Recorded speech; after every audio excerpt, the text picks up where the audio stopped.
साथियों नमस्कार। मैं बलबीर सिंह कौरव, स्वागत है आपका मेरे YouTube चैनल में। साथियों, राज्य शिक्षा केंद्र मध्य प्रदेश भोपाल द्वारा प्राथमिक अर्थात कक्षा 5 एवं पूर्व माध्यमिक कक्षा 8 की वार्षिक परीक्षा सत्र 2022-23 के आयोजन संबंधी दिशा निर्देशों का पत्र जारी किया गया है। तो आज की वीडियो में हम 2022-23 में होने वाली कक्षा 5वीं और 8वीं की वार्षिक परीक्षा के बारे में चर्चा करेंगे। परीक्षा में कुछ बदलाव किए गए हैं गत वर्ष से, तो क्या क्या बदलाव किए गए हैं, परीक्षा किस प्रकार से आयोजित होगी, इसकी हम बिंदुवार चर्चा करेंगे। इस पत्र को सामने रखते हुए तो वीडियो को आप अंत तक जरूर देखें। इसके बावजूद भी यदि कोई बात समझने में आपको परेशानी होती है तो आप हमारे वीडियो के कमेंट बॉक्स में जाकर के कमेंट कर सकते हैं और अपनी समस्या से हमें अवगत करा सकते हैं। तो चलिए पहले हम अवलोकन कर लेते हैं इस पत्र का, और इस पत्र की पीडीएफ के लिए हमारे टेलीग्राम चैनल से भी जुड़ सकते हैं, व्हाट्सएप ग्रुप से भी जुड़ सकते हैं, जिनकी लिंक हमारे इस वीडियो के डिस्क्रिप्शन में दी गई है। तो सबसे पहले हम देखते हैं कि जो विषय है कक्षा 5वीं और 8वीं की परीक्षा के आयोजन से संबंधित, इसमें जो बताया गया है कि मध्य प्रदेश राजपत्र दिनांक 2 मार्च 2019 के अनुसार निःशुल्क और अनिवार्य बाल शिक्षा का अधिकार अधिनियम 2009 में किए गए संशोधन के अनुक्रम में प्रत्येक अकादमिक वर्ष के अंत में 5 व 8वीं की नियमित परीक्षाएं आयोजित किए जाने का प्रावधान है। ये बदलाव किया गया था। परीक्षा में निर्धारित अहर्कारी अंक प्राप्त नहीं करने वाले छात्रों को पुनः परीक्षा का अवसर दिए जाने तथा पुनः परीक्षा में अनुत्तीर्ण विद्यार्थियों को उसी कक्षा में रोके जाने यानी डिटेंशन पॉलिसी का प्रावधान भी है। जैसा कि हमें पता है कि जो आरटीई है, आरटीई एक्ट 2009 के अनुसार किसी भी बच्चे को अनुत्तीर्ण करने का प्रावधान नहीं था, लेकिन इसी को 2019 में संशोधन किया गया और ये व्यवस्था की गई। सत्र 2021-22 में मध्य प्रदेश की समस्त शासकीय शालाओं में अध्ययनरत कक्षा 5 व 8 के विद्यार्थियों के लिए परीक्षा बोर्ड पैटर्न पर आयोजित की गई थी। शासन द्वारा निर्णय लिया गया कि प्रत्येक प्रदेश की शालाओं में अध्ययनरत बच्चे की शैक्षणिक गुणवत्ता सुनिश्चित करने हेतु वर्तमान सत्र 2022-23 में शासकीय शालाओं के साथ साथ अशासकीय मान्यता प्राप्त समस्त अशासकीय एवं अनुदान प्राप्त शालाओं में भी एनसीईआरटी द्वारा निर्धारित पाठ्यक्रम के आधार पर कक्षा 5 और 8वीं हेतु बोर्ड पैटर्न पर वार्षिक परीक्षा का आयोजन किया जाएगा। तो ये बदलाव इस बार किया गया है कि जो 22-23 की परीक्षाओं का आयोजन है शासकीय शालाओं के साथ साथ अशासकीय मान्यता प्राप्त सभी शासकीय अशासकीय और अनुदान प्राप्त शालाओं में भी ये इसी पैटर्न पर परीक्षा का आयोजन सत्र 2022-23 में होगा। तो ये मुख्य बदलाव है। अब आगे और क्या दिशा निर्देश है?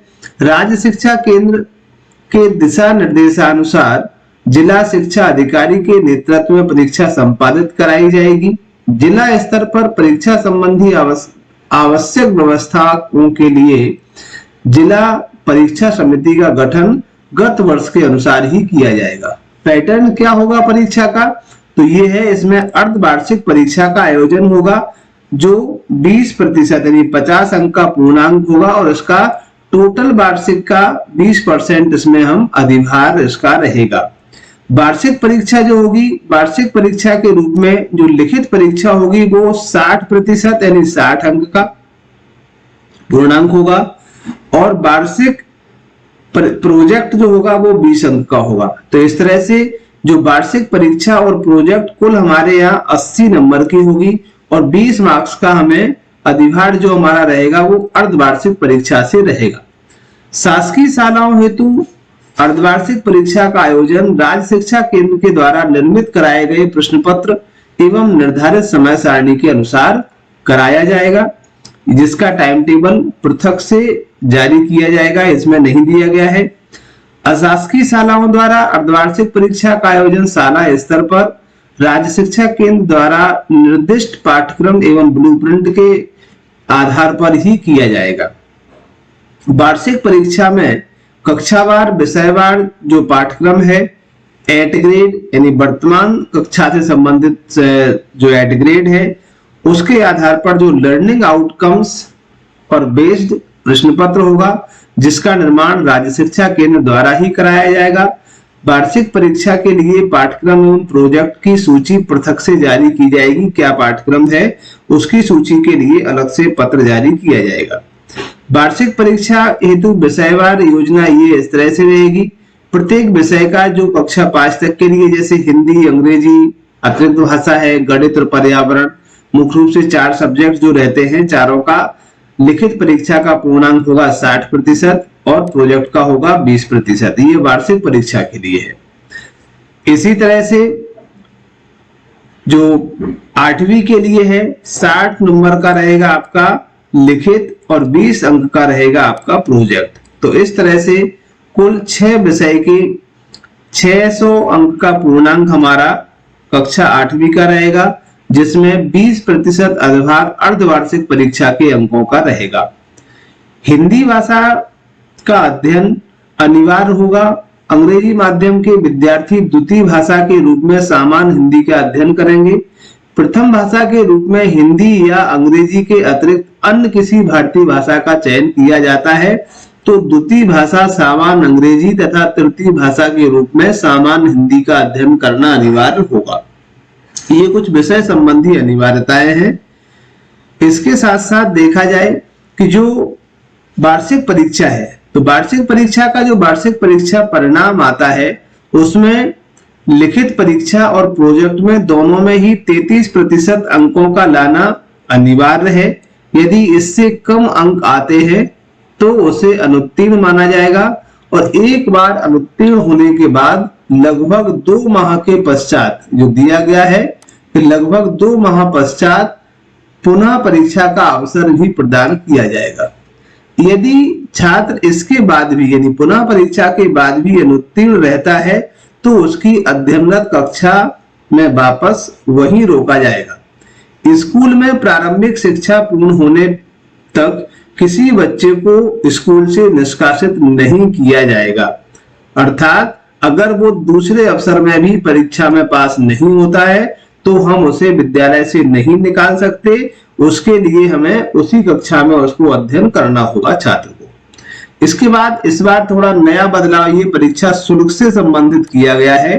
तो जो परीक्षा शुल्क है, परीक्षा आयोजन हेतु आवश्यक प्रक्रियागत व्यय तथा प्रश्न पत्र मुद्रण, वितरण, मूल्यांकन, प्रगति पत्रक तैयार करना, परीक्षा पोर्टल संचालन आदि कार्यों के लिए कक्षावार एवं छात्रवार नियमानुसार परीक्षा शुल्क का भुगतान शाला द्वारा परीक्षा पोर्टल पर छात्रों के पंजीयन के दौरान ऑनलाइन पेमेंट गेटवे प्रक्रिया से किया जाएगा।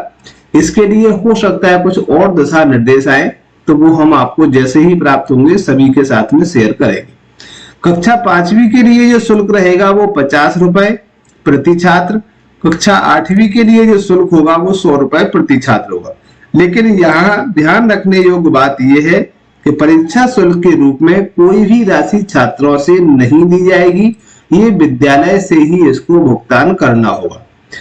परीक्षा संचालन हेतु ऑनलाइन पोर्टल की व्यवस्था जो है गत वर्ष की भांति, जैसे पूर्व में हमने रजिस्ट्रेशन किया था छात्रों का, तो ये rskmp.in जो वेबसाइट है इस पर हमें सारी व्यवस्थाएं करना है, जैसे छात्र का पंजीयन, छात्र का सत्यापन करना, परीक्षा केंद्र का निर्धारण, मूल्यांकन केंद्र का निर्धारण, परीक्षा फल निर्धारण, प्रगति पत्रक जनरेट करना।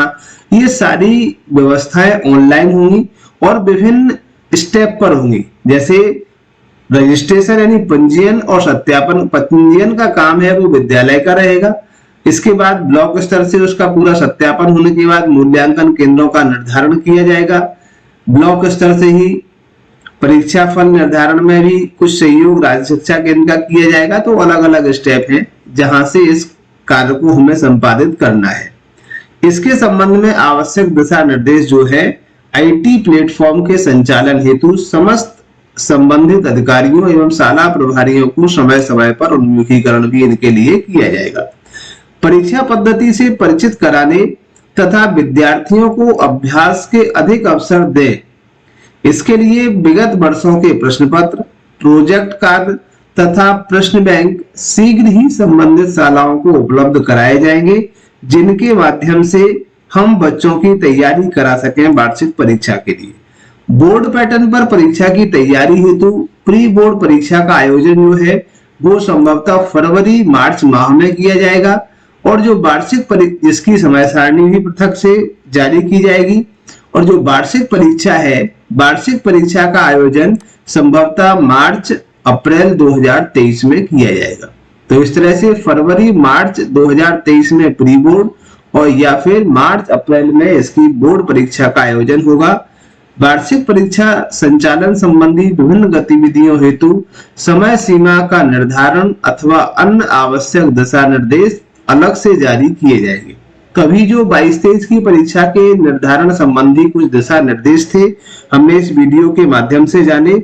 आगे भी इसी तरह के वीडियो को देखने के लिए हमारे चैनल से जुड़े रहें, क्योंकि जैसे भी शिक्षा विभाग से जुड़ी हुई कोई भी न्यूज हमें प्राप्त होती है कहीं से, तो हम सभी के साथ में शेयर करते हैं।